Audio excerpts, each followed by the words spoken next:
The Jayden Daniels drama took an interesting turn over the weekend, and to me, it's a signal that his camp wants to make sure the Washington Commanders know that he is all in for coming to the DMV. That and more on today's episode of Locked On Commanders.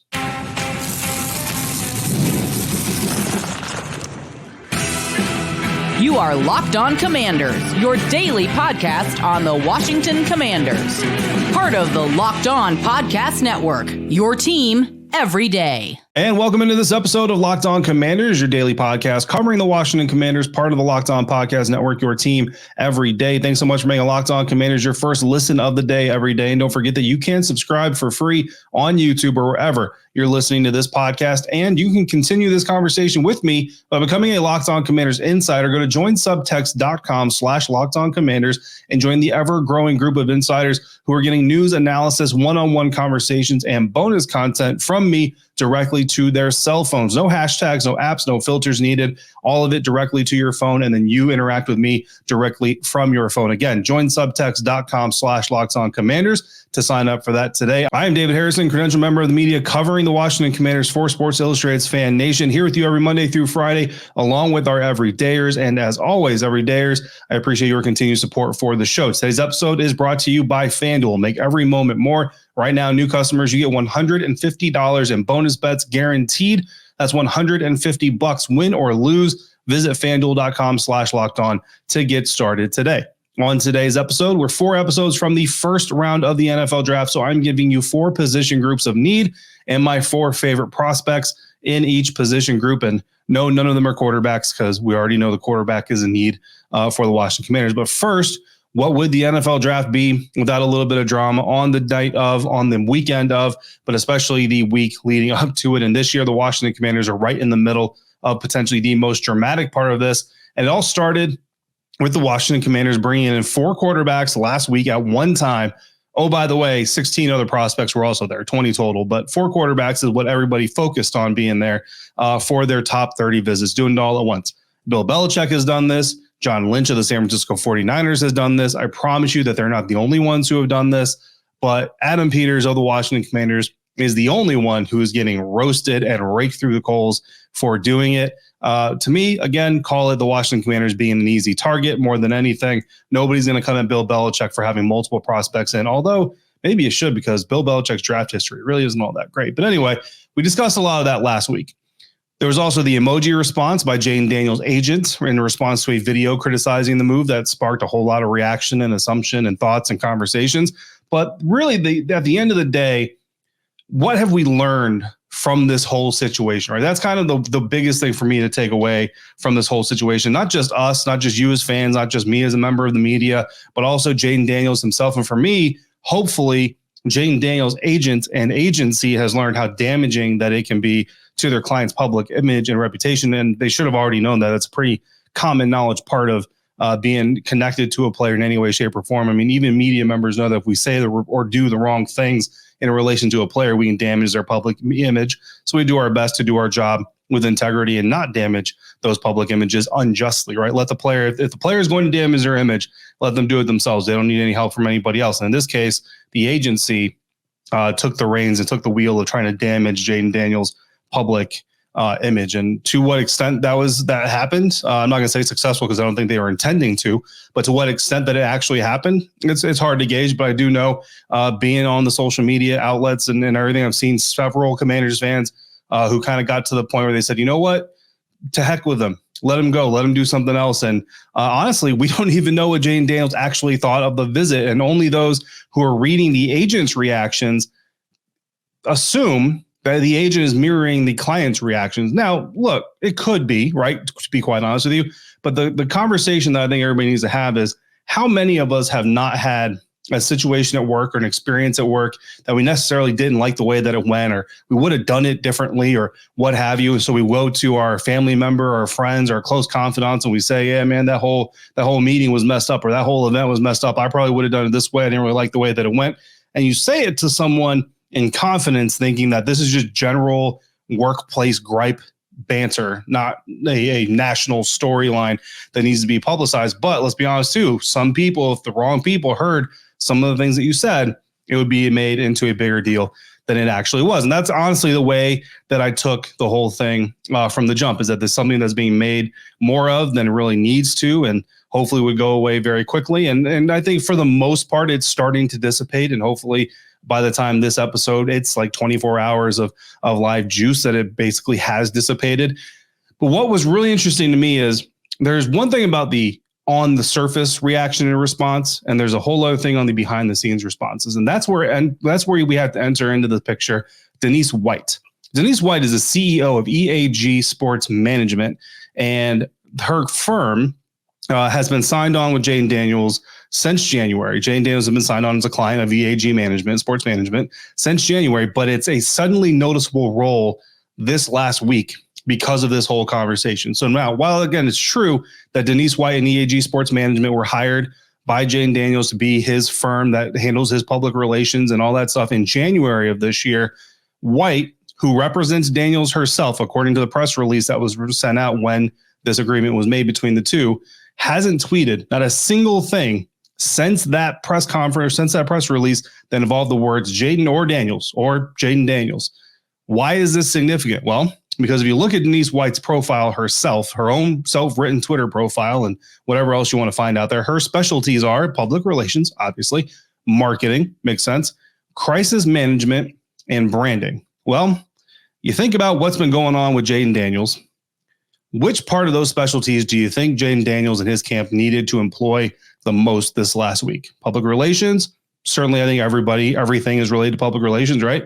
Marketing, crisis management, branding. To me, crisis management, those are the muscles that Denise White just flexed this last week. So basically, Daniels' PR firm swooped in to save his public reputation and behind the scenes reputation, from my assumptions, from his agent and his agency who did some work to damage it. And of course, that's what she's there for, right? So she's just earning her money. But his agency is not the entity or the people that Jayden Daniels is supposed to need protecting from Denise White and her people. So definitely their job to help mitigate some of this risk, not create some of that risk. Now, on a much more serious note, do you think the Patriots, Minnesota Vikings, Las Vegas Raiders, Denver Broncos care if Jayden Daniels didn't like the Washington Commanders visit? No, I don't really think they do, or that it's being made public. Not at all. Now, they might not like if that's being perceived as Jayden Daniels himself is complaining about the process. Certainly, if you're thinking about, well, if the Commanders pass on him, we might bring him in. Do we want to bring in a guy who's going to kind of let loose these public opinions of what they're doing? So that part of it, they might kind of care about. But generally speaking, if he didn't like his time visiting the Washington Commanders, that's good for you. If you're the Pats, the Vikings, the Raiders, the Broncos, any other team that is interested in adding Jayden Daniels to your roster. So to me, you activate, right, the emergency plan, which is Denise White and her PR crisis management firm in this situation. Who are you activating it for? I'm here to tell you it's not Twitter. It's not Adam Schefter. It's not Mike Florio. Sure as heck isn't David Harrison. It's the Washington Commanders. Like, as best as I can connect the dots, they said, hey, Denise, we hired you in January. We need you in April. Go do your thing. To me, that points to Jayden Daniels and his camp wanted to make sure the Washington Commanders understand that this whole thing got blown way out of proportion, got way out of hand, and is not at all what they're intending to perceive. Listen, I've dealt with Denise White before, professional to professional, one-on-one. Back then, she was a representative of Buccaneers quarterback Jameis Winston, and I dealt with her following his suspension in 2018. This is what she does. She is a big gun in the world of PR, and crisis management is one of her fortes. So it's not nothing that she got involved. Now, am I saying that this guarantees that the Washington, like Jayden and his camp was like, oh man, they told me they were going to draft me. Now they might not draft me because of all this drama. I need to make sure we're good. Not necessarily, but it certainly does mean that Jayden Daniels understands, that his camp understands that there is a real possibility the Washington Commanders are going to draft him. When you combine those with some other circumstantial evidence, this is the fun of this time period. This is all circumstantial, right? Tress Way's jersey, number 5, goes on sale. I think it's like a 50% markdown on his jersey. All of a sudden, guess what number he wears? He wears the exact same number that Jayden Daniels wore at LSU and wore at Arizona State, number 5. And then there's the fact that every single NFL draft expert on the board that's got a big board or got a mock draft is pretty much now on board sending Jayden Daniels to Washington in their mock drafts. Even Daniel Jeremiah of NFL.com, who's kind of been one of the ones holding out with Drake May as his projection, recently said, quote, in talking to coaches and executives around the league, They're like overwhelmingly convinced around the league that this is Jayden Daniels, that this is going to be the pick there at number 2. That's what DJ said. Daniel Jeremiah is certainly probably most likely going to drop a final mock draft before the big night on Thursday. Would not be surprised to see Jayden Daniels in that spot. So all signs to me, again, they're all circumstantial, right? None of it's a fingerprint on the murder weapon. It's all circumstantial, but they all point to Jayden Daniels going to Washington, which means Drake May will be the number 2 overall pick, because what's the NFL without a little bit of drama? 4 days, 4 episodes from the NFL draft kicking off.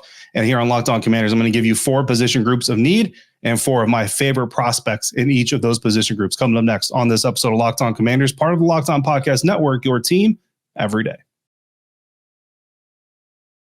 And today's episode is brought to you by FanDuel. It is playoff time in the NBA and the NHL. Baseball is in full swing, and FanDuel is your best place to bet on every single game.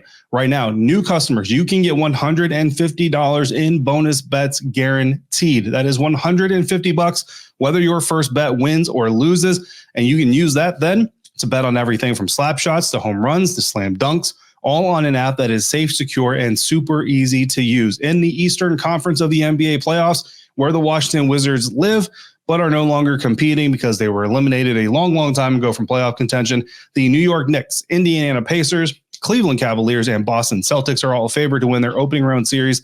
And in the NHL, the Washington Capitals, who are in the playoffs, are underdogs against the New York Rangers in the first round of the Stanley Cup playoffs. Whatever it is you want to bet on, what are you waiting for? Go to FanDuel.com/lockedon today. Make your first bet an automatic win. Again, win or lose, you get $150 in bonus bets. That's FanDuel.com/lockedon. FanDuel, America's #1 sportsbook. Today's episode of Locked On Commanders is also brought to you by Monopoly Go. We have all been there, either as a player, as a fan, as a spectator at home. It's halftime and the scoreboard just is not looking all that good. You're feeling low. You're not sure how you or your team are going to pull out a win.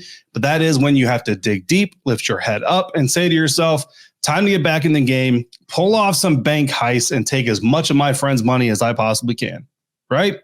That's right. Smash hit mobile game Monopoly Go lets you compete with your friends to get the most riches and the biggest empire. It's the Monopoly you love, but on your phone anytime, with a ton of new twists, including leaderboards to compare your progress to your buddies, because nothing's better than bragging rights. There's so much you can do there. Play on countless dynamic Monopoly boards. Make your friends bankrupt by smashing their landmarks with a wrecking ball. Charge other players rent for your iconic properties. You can even work with your friends to crack open community chests and in tournaments to get extra rewards and climb the leaderboard. So get back out there, put on your game face, and download Monopoly Go now for free on your App Store or Google Play.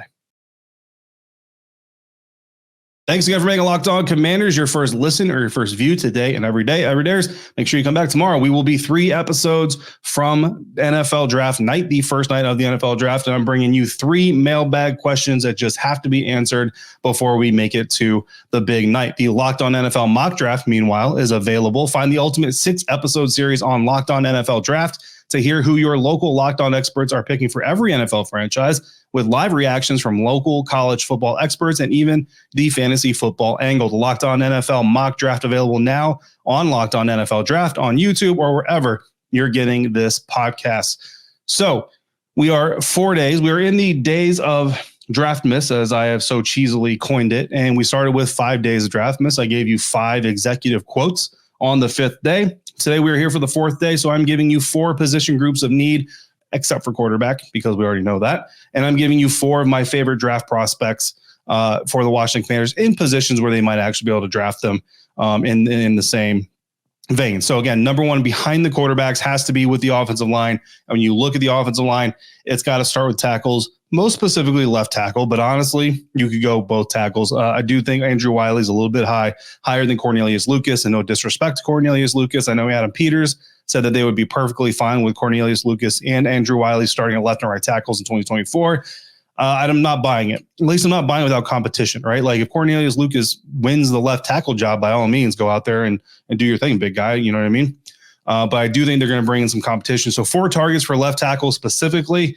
Number 1, And no, Joe Alt is not on the list because the Washington Commanders are not drafting Joe Alt because they're not going to be able to trade or be willing to trade as high as they would need to get Joe Alt. So just for all the Joe Alt lovers out there, super talented dude, totally get it, totally on board. The Commanders are not going to be able to get him. So number 1, Olu Fashanu out of Penn State. And quite honestly, it's a little bit of a stretch for me to sit here and say they might get Olu Fashanu. But look, stranger things have happened. If the tackle who is 15th in athleticism score, 4th overall grade, he's a 2-year starter with tons of tools, team captain, prototypical tackle size. He's got a mid-teens grade on him. I think 13, 14 is probably the lowest or, the lowest, like the soonest he'll come off the board, but supposedly could go as high as, say, 16 or 17. Not likely, in my opinion, to get past New Orleans Saints. Honestly, if the New Orleans Saints have their opportunity to move up and get him, they probably will. But if he just organically makes it to them, I don't think he gets past the New Orleans Saints. So if you're the Washington Commanders and you covet the heck out of Olu Fashanu, you got to get ahead of the New Orleans Saints.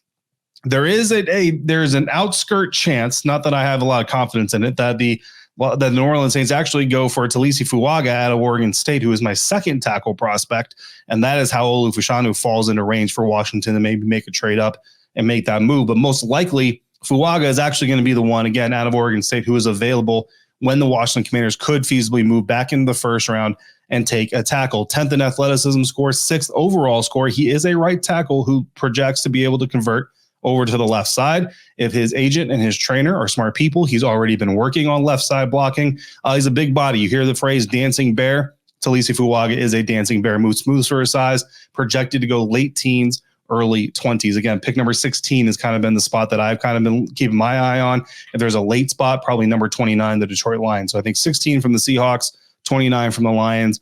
Honestly, 25 Packers, like potentially you could go there as well. Those are kind of the 3 spots in the first round that I'm eyeing for the Washington Commanders to move up in. My third favorite tackle for this team that they could potentially grab, Amarius Mims out of Georgia, 17th in athleticism score, 8th overall score, former 5-star recruit, advanced technique and hand placement. He's got a late first round pick. Patrick Paul is rounding up our group of tackles out of Houston, 13th in athleticism score, 10th in overall score. He is the brother of Commanders guard Chris Paul. Long, athletic dude with quick movement ability when he's moving down the line of scrimmage, which is what we see on a lot of tape of some of these guys that the Commanders have brought in this offseason. He is a second-level dynamo. This guy loves to get to the second level, and he's really good at it. 30s to 40s range, pick-wise, in most mock drafts. I'm actually more comfortable, like I said, with Andrew Wiley, right tackle, next to Sam Cosmi, than I am throwing Nick Allegretti into his starting rotation without giving him a challenger. So our second group is going to be the left guard, or just guards in general, position. I do think that Nick Allegretti and Chris Paul certainly have the opportunities to duke it out there, but I'm also going to look at Christian Haynes out of UConn, who is the 7th best athleticism score, who has the 7th best athleticism score of all guards, 4th best total score total by the NFL.com metrics, 4-year starter, team captain at UConn, doesn't pull up at the block point, runs right through the block, and he's at a round 2 projection. My number 2 guard, Cooper Beebe, out of Kansas State, 4th highest athleticism score, which definitely jumps him up there a little bit. Put him in competition to be the first guy. I love athletic offensive linemen. First overall grade, combined grade by NFL.com, so that's certainly interesting. NFL.com is Kevin Zeitler, and if you're an everydayer, you already know Kevin Zeitler is someone I wanted the Commanders to pursue this offseason. 4 years of consistent tape at K-State. He's more broad than he is long. He's in a mid-second round projection currently. Would not be upset at all to have Cooper Beebe. He's nobody's consolation prize. Dominic Pooney out of Kansas, number 3, 10th overall athleticism score, 9th total score. He's a tackle at Kansas, projected to be a guard. He's got good footwork, good work at the second level as well. Fits, again, that profile that we've seen from the Washington Commanders additions. He's looking like an early 3rd round guy, so obviously could go late second round as well. And then Zach Zinter out of Michigan, 17th overall athleticism score, so not great there. 7th total score. He's known for his toughness, and that is exactly what this team has been preaching, that they want to add to the roster. He's got a football IQ that you can see on the field when you watch his tape. And honestly, kind of reminds me of Nick Allegretti. Honestly, there's a couple guys on this list that remind me of Nick Allegretti, but Zach Zinter, I think the most reminds me of Nick Allegretti, just a tough, scrappy dude that is going to fight maybe a little bit before the whistle, maybe a little bit after the whistle, to be quite honest with you, but a lot of Nick Allegretti and Zach Zinter. So would not be upset to see any of those guards headed to the Washington Commanders. So that's 2 position groups, both on offense. I've got 2 more. They both just happen to be on defense. I promise you I did not script it that way. It just kind of happened that way. So who's going to follow the tackles and the guards? Find out next on today's episode of Locked On Commanders, part of the Locked On Podcast Network, your team every day. Today's episode is brought to you by Game Time. Game Time is now an authorized ticket marketplace for Major League Baseball, which means getting tickets is even faster and easier. Their prices on Game Time actually drop down the closer it gets to the first pitch, and they've got killer last-minute deals, all-in prices, views from your seat, and their lowest price guarantee. Game Time takes the guesswork out of buying all your Major League Baseball tickets. Their last-minute deals can save you up to 60% on last-minute tickets for sports, concerts, comedy, theater, pretty much anything you can think of. And they've got flash deals that save you more with exclusive in-app deals on select seats ahead of the game or the event. Then it's not just baseball. Right now, you can get Capitals playoff tickets for right around $200, or check out the DC Defenders if you want some live action football. On April 28th, you can go see them locally for $30. Take the guesswork out of buying tickets with Game Time. Download the Game Time app, create your account, use the code LOCKEDONNFL for $20 off your first purchase. Terms apply. Again, create your account, redeem the code LOCKEDONNFL for $20 off. Download the Game Time app today. Last minute tickets, lowest price guaranteed. Wrapping up today's episode of Locked On Commanders. Thanks again, everydayers, come through every day. And thanks for making Locked On Commanders your first listen of the day every day. Cornerbacks coming up next. That's my number 3 most important position group. And look, if you have a different order, by all means, there's a lot of needs on this team still. So there's one position group I can tell you right now, probably not making the cut, that some people are going to think should make the cut. And I don't necessarily disagree with you. I just don't see it the same way. And that would be tight end. Certainly linebacker could also make it. But we'll see who comes in at number 4. Number 3 is cornerback. Look, I hold steadfast to the theory or the belief or the theology, whatever you want to call it, that you have to draft based on what you know, not what you hope. That being said, when it comes to a guy like Derek Forrest in a certain scope, and I want to make sure I say this very clearly, because I'm not talking about from an X's and O's, like football evaluation standpoint, but just the fact that I've been around Derek Forrest for going on 3 years now, and these guys are just getting to know him. I know a little bit more about Derek Forrest in some aspects than these guys even do. They're still getting to know a guy like Derek Forrest. But on the flip side of that, Dorrance Armstrong, I know nothing compared to what Dan Quinn, Joe Witt Jr., and some of these other guys that know of him. So based on what I know, and combining that with what they know, if Derek Forrest medicals look good, that's the big caveat here, then I put cornerback number 3. And when I do that, I think about this because Benjamin St-Juste, to me, took a step back last year, whether it's because of the departure of Chris Harris, former defensive backs coach, and the failure of the new defensive backs coach, whatever the reason was, injuries, things like that, lack of confidence, lack of belief in the system, whatever caused it, Benjamin St-Juste took a step back last year. And that's very disheartening because I've always been a big fan of Benjamin St-Juste game on the field. Really looking forward to hopefully seeing him get better. But again, you don't draft on what you hope, you draft on what you know. Emmanuel Forbes got roughed up in his rookie year. He's not alone. A lot of rookies get roughed up.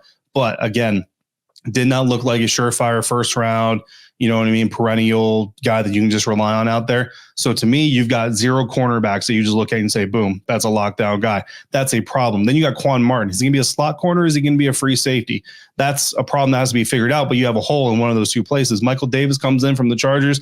He's certainly going to be a challenger, but not so much that you should consider this position locked down. And then after that, you have mostly special teams contributors or guys who are limited on defensive ability, like Noah Igbenogany, who's had a mostly unsuccessful career when you look at his defensive tape. So not a day 1 candidate. Again, you're not going to trade up into day 1 for a cornerback, I don't believe. Day 2 is where I'm ballparking this. Okay, so some of your top guys, Terrion Arnold and all that stuff, they're not going to be on this list. I'm starting this list with TJ Tampa out of Iowa State. And again, everydayers, you are not going to be surprised by this. 31st overall cornerback in athleticism grade, 11th overall, according to NFL.com. Physical in the run and pass game, which is something this defense is going to covet. He's a very long dude, currently projected to go around the 40s, but he's got some third round projections as well. So his evaluation's kind of all over the place. So it'd be interesting to see where he actually comes off the board, whether it's to Washington or not. My second guy is my top nickel, and it's Mike Sainristil out of Michigan. 15th athleticism score, 13th overall. And again, all these scores are by position group, right? So not 15th among all players, 15th among cornerbacks. 13th overall, he's a small dude, but he's very tough, very explosive type of player. Former wide receiver that shows up on his tape. He's very good in run support. He is smaller, so there's some limitations, but what he can do, he does really well and with a lot of effort. Right now, getting a lot of late second round projections in mock drafts. Jarrian Jones out of Florida State is my third corner, second in athleticism. 8th overall. And I like me some athleticism, so that helps him climb the boards a little bit. Plays with a ton of energy, man. This guy is a big nickel, or he's a perimeter corner with big nickel ability. Footwork is a little suspect, which is why he's going to drop. But if you have a good coach in place, right, and you have a good teacher in place, getting him in day 3 could be a big, big steal for the Washington Commanders. Number 4, Cam Hart. I'm lower on Cam Hart than a lot of people are. Like, a lot of people are going to put Cam Hart at the top of this list of 4 guys. I've got Cam Hart below my day 3 guy just because, look, you look at him, 25th in athleticism, 34th overall. He's a tall dude, 6'3", good athleticism for his size, but it's good athleticism for his size, right? Good physicality, so there's no problems there. He's going about 30s or 40s range. To me, honestly, I'm not super excited about him, but I do see and recognize the raw talent, so I put him on there 4th. So if he slides, right, if he gets out of that 40s range, if he gets into the 60s or 70s range, then I feel a lot better about going out and adding him to this defense. Now, if Washington doesn't draft a slot, then to me, safety becomes a bigger need than it currently is, because then I think Quan Martin comes down to be your slot corner, and that leaves you a vacancy at free safety, again, depending on what Derek Forrest's health looks like, Percy Butler, all that stuff. But either way, whether it's an outside or an inside guy, or both even potentially, Washington needs to do some work on their cornerback group. Finally, my top 4 non-quarterback position group is pass rushers. And I put it this way because I don't want to just say edge, but I also don't want to just say defensive end or outside linebacker, which the Washington Commanders, I feel like, are going to have both. Like, most defenses just have defensive ends, which means hand in the dirt, usually 4 guys on the line of scrimmage, or they have outside linebackers, which means standing up, 2 or 3 guys on the line of scrimmage. I think the Washington Commanders are going to have a mixture of all of it. So I'm just going to put pass rushers. Number 1 pass rusher I'm looking at is Adisa Isaac out of Penn State. And yes, every day, again, you're not going to be surprised. We've had him in several mock drafts because of that. 9th athleticism score among edge rushers, 9th overall score among edge rushers. So he's a top 10 dude that you're looking at potentially getting late 2nd, early 3rd round. Big edge, good IQ, team captain, no hesitations in his first move. This dude reads, diagnoses, and goes. And that's exactly what I think Dan Quinn and Joe Witt Jr. are looking for. And my second guy, Austin Booker out of Kansas, 27th athleticism score, 17th overall. His NFL.com comp is Max Crosby, which immediately makes me love him. He's got a strong spin move, good pursuit speed, looking at a 3rd round pick right now, according to projections. Number 3, Braylon Trice out of Washington. And I will admit to you all that this may be a little bit of a Buccaneers bias. I've seen a lot of successful Huskies defenders come into the NFL, and most of them go to the Tampa Bay Buccaneers, but I like me some Husky defenders. 21st in athleticism, 11th overall grade by NFL.com. He's been a team captain, plays with urgency, uses good leverage points. He's a 3rd round projection off of the edge. Chris Braswell out of Alabama is my 4th guy. Probably should be my 3rd guy, to be quite honest with you. 11th in athleticism, 8th overall, which you love all that stuff. Did have limited playing time in Alabama. Some of that's being used against him. I almost think it's actually more of a benefit. Shows loyalty, shows patience, shows ability to weather the storm to get to where he wants to go. Shows good burst off the line, solid acceleration. Had early day 1 projections in the early mock drafts and offseason process, but right now he's getting mostly 2nd round looks. I've even seen him go in the 3rd. I think Chad Reuter had him in the 3rd round of his latest 7th round mock. So Chris Braswell, potentially a day 2 steal for the Washington Commanders, and yet another Alabama defensive lineman. So those are our 4 position groups: offensive tackle, offensive guard. Yes, I went offensive line for both my offense positions. Doesn't mean I don't think the tight ends need help. Doesn't mean I don't want to see wide receiver help in there. I just prioritize that offensive line because whether it's Jaden, Drake, or JJ, we're getting a rookie quarterback, guys. You want some protection up there, and I definitely want to see all of these offensive linemen outside of Sam Cosmi earn those starting jobs that I think Sam Cosmi already has. And then on the defensive side, what do you need? You need passers, you need pass protectors, you need playmakers, you need pass defenders. So we went corners, and you need pass rushers. So we went with the edge group. That's going to wrap up today's episode. Coming up tomorrow, we've got an early mailbag because we're pushing everything left just a little bit because the first round of the NFL draft is Thursday night, and our Friday episode will be reacting to everything that goes down on Thursday. I expect to be talking to you about 2 first-round draft picks. In the meantime, if you got questions or comments, just throw them in the YouTube comment section or text me directly by becoming a Locked On Commanders insider at joinsubtext.com/LockedOnCommanders. Don't forget to check out Locked On Sports Today, the first ever 24/7 live streaming sports channel on YouTube. As always, thank you for making Locked On Commanders your first listen or your first view today and every day, every dayers. Thanks for coming through like you do. Until we speak again, if you're out and about, please be safe, be kind, and I'll see you next time for another episode of Locked On Commanders, part of the Locked On Podcast Network, your team every day.